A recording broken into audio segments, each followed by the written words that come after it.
Hello, my name is Natalie Bremmer. I'm a student research assistant here at the Bain and Oakville Trade Center, and today's trade thought is on Russian sanctions.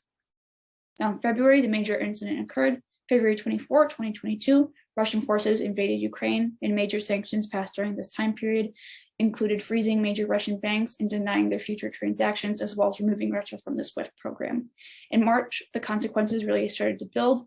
The major event during this time period was Executive Order 14066, stating that the importation of Russian oil, coal, and liquefied natural gas was banned.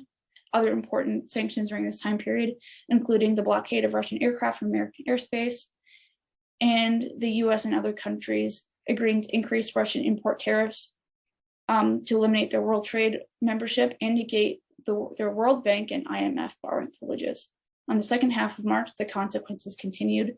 The Group of Seven and EU leaders met to fully implement previous sanctions, work together with other government entities to apply similar sanctions and prevent sanction dodging using gold. Other sanctions during this time period, including financial sanctions on 300 Russian Duma members and additional individuals, as well as heavily restricting transactions between Russian defense, marine, electronics, and aerospace sectors, as stated in Executive Order 14024.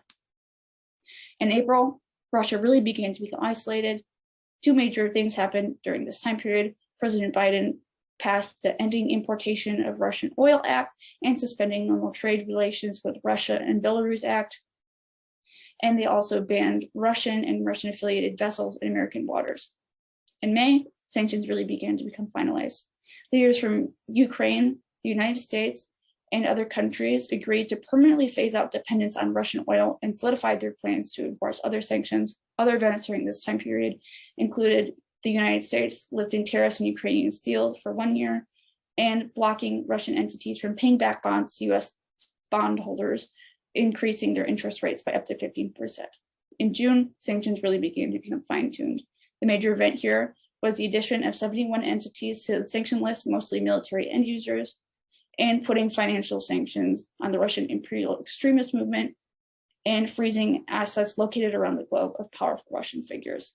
If you want to learn more about this topic, you can read our Russian sanctions article on our Trade Thoughts blog and attend our 5th annual Summer Summit event on August 3rd. Thank you.